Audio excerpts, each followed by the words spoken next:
l'ONG Amnesty International, et répond à la demande du chef du gouvernement de fournir des preuves matérielles des allégations selon lesquelles le Maroc aurait piraté avec un logiciel espion le téléphone du journaliste et militant Omar Hadi. Dans un article publié ce matin sur son site internet, Amnesty International déclare avoir envoyé hier au gouvernement marocain une lettre confirmant les résultats de ses recherches et fournissant davantage de détails sur sa méthodologie de recherche.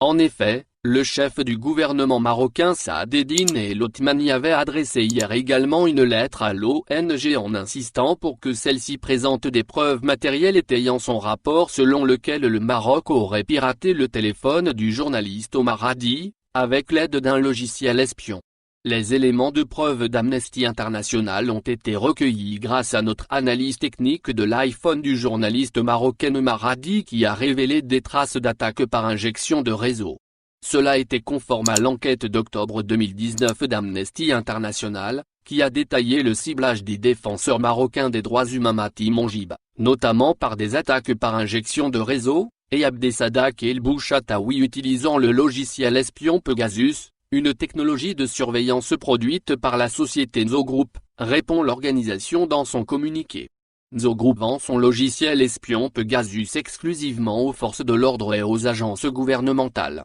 En outre, les preuves techniques que les chercheurs de l'organisation ont extraites du téléphone d'Omar Hadi indiquent clairement que Pegasus a été installé avec une forme particulière d'attaque numérique identifiée dans nos rapports comme une injection de réseau, ce qui a nécessité un effet de levier sur les opérateurs mobiles du pays pour mettre sur écoute Omar, soit une connexion Internet mobile que seul un gouvernement peut autoriser, précisé. Jeudi dernier, un haut responsable gouvernemental, sous couvert d'anonymat, a pourtant assuré à l'AFP que le Maroc ne dispose pas de la technologie de NSO. De leur côté, les autorités marocaines parlaient d'une campagne de diffamation internationale injuste dictée par un agenda n'ayant aucun lien avec la défense des droits de l'homme et dénoncent l'acharnement systématique et continu d'Amnesty contre les intérêts du Maroc. Face à cela, Amnesty International voit de la part du Maroc une tentative de discréditer une solide recherche sur les droits de l'homme qui a révélé une série d'incidents de surveillance illégaux utilisant des produits du groupe Nzo.